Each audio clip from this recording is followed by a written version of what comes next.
Bonjour à toi, bienvenue dans cette nouvelle vidéo, c'est avec un grand plaisir que je t'accueille ici. Donc si t'es sur YouTube, bienvenue dans cette vidéo, si t'es sur SoundCloud, bienvenue dans cet audio. Aujourd'hui, comme d'habitude, je vais te partager un nouvel apprentissage parce que c'est vraiment ça le but de ces vidéos, c'est que j'apprends des choses et au lieu de les garder que pour moi, je te les partage. Donc dans toutes ces vidéos que tu vas voir prochainement et celle d'aujourd'hui aussi, je me place absolument pas comme un expert, je me place juste simplement comme quelqu'un qui apprend de nouvelles choses tous les jours sur un sujet et au lieu de les garder que pour moi, je te les partage en vidéo et en audio, tout simplement. Donc le sujet d'aujourd'hui, c'est les élémentaux. Alors qu'est-ce que c'est que les élémentaux? Tu vas peut-être me prendre un petit peu pour un fou et puis tu vas penser que c'est la folie, ce que je vais te dire. Mais du coup ça existe et je pense que si on en parle depuis un moment, dans les contes, dans les livres pour enfants, c'est que d'une part ça existait un petit peu parce qu'aujourd'hui je vais te parler des lutins, je vais te parler des gnomes, je vais te parler des elfes, des fées, des sirènes aussi. Et donc c'est vraiment des êtres en fait qui existent réellement sur Terre. On les a mis de côté, on a pensé que c'était des êtres imaginaires, que imaginaires simplement, mais en fait ils font bien partie de notre monde et c'est pour ça que du coup on les voit dans les contes, on les voit tu vois, dans les dessins animés pour enfants, etc.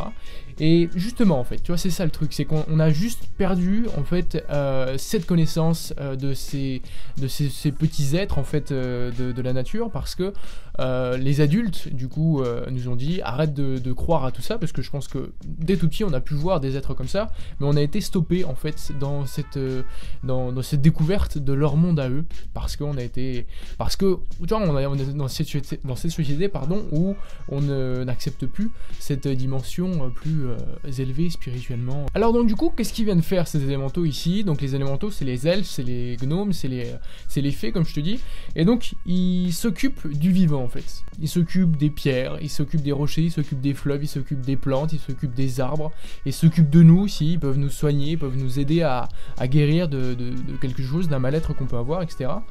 Même si on le ressent pas forcément, tu vois, on peut demander, je sais pas, par exemple à un gnome qui vienne trifouiller un petit peu sur notre ventre et puis sentir un mieux-être, tu vois. Même si nous on voit pas qu'on a quelque chose qui va pas, il peut nous aider à mieux aller. Bref, voilà.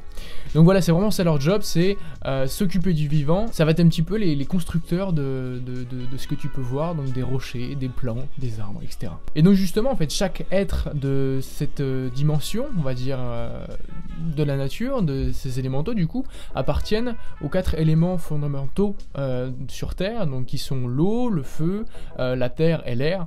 Et donc par exemple, qui est-ce qu'on va retrouver dans la terre? On va retrouver les gnomes, les lutins, les farfadets, les nains.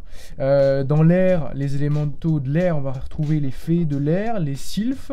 Alors je sais pas ce que c'est, je te mettrai des images au pire pour que tu imagines un petit peu le truc.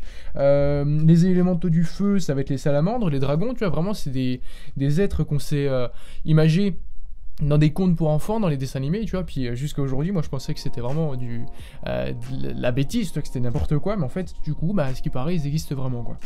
Et donc, il y a aussi les élémentaux de l'eau, du coup, les ondines, les nymphes et les sirènes. Là encore, tu vois, les sirènes, des êtres qu'on a vu plusieurs fois dans des contes et dans des dessins animés. Alors bien entendu, on peut aussi se connecter avec ces élémentaux, on peut les voir, on peut les imaginer du coup.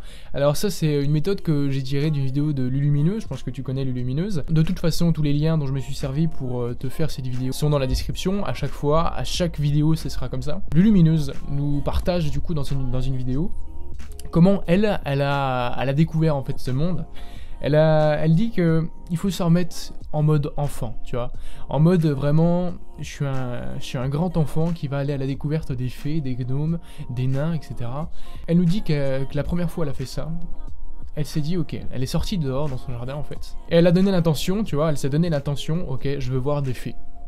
Et donc elle est sortie dehors, elle a commencé en fait à ouvrir son imagination, à ouvrir son esprit au fait de voir des fées. Et donc elle s'est pas dit c'est impossible de les voir, ça existe pas quoi. Elle s'est vraiment mis en mode grand enfant, grande enfant du coup, je veux voir des fées. Et ce qui s'est passé à ce moment-là, c'est qu'elle a commencé à voir des fées tout simplement en fait. Elle a commencé à imaginer des fées, elle a commencé à les voir réellement. Et puis elle raconte que elle s'est avancée vers une fée qui était posée sur un arbre, et puis elle lui a demandé est-ce que tu peux te déposer sur ma main. Et qu'est-ce qu'elle a fait la fée? Elle s'est déposée sur sa main, tout simplement.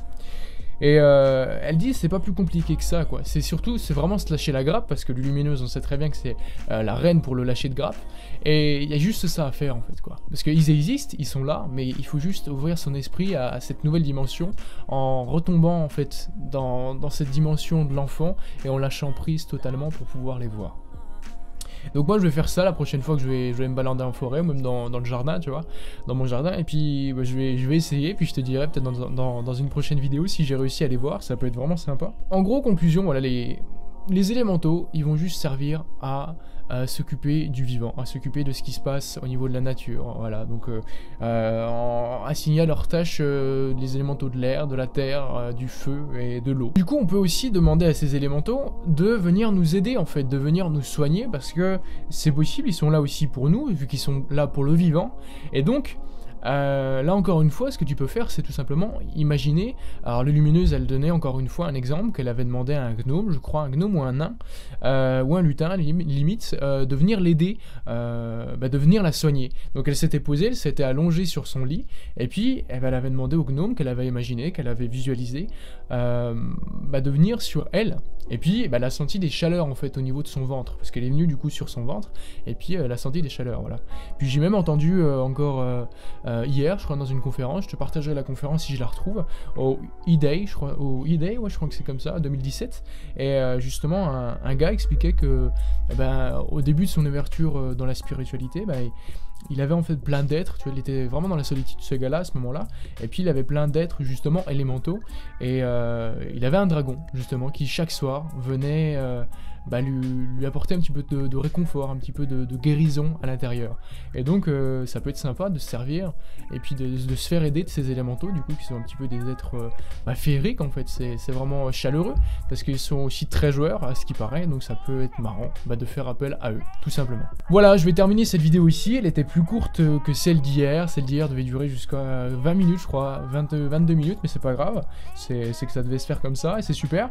J'espère que ça t'a plu, que ça t'a apporté quelque chose. Si t'as envie que je développe un sujet pour demain, pour dans les jours qui arrivent, parce que de toute façon moi j'ai plein de sujets que j'ai envie d'explorer et puis que j'ai envie de te partager, mais si toi t'as un sujet que t'as envie d'explorer, mais je sais pas, par exemple, moi j'ai noté qu'est-ce que ça peut apporter la musique par exemple, tu vois, vraiment des sujets comme ça qui sont liés au bien-être, parce que la musique on sait que ça apporte du bien-être, mais en fait qu'est-ce qui se passe à travers la musique, tu vois, qu'est-ce qui fait dans ton corps que la musique elle te fait du bien.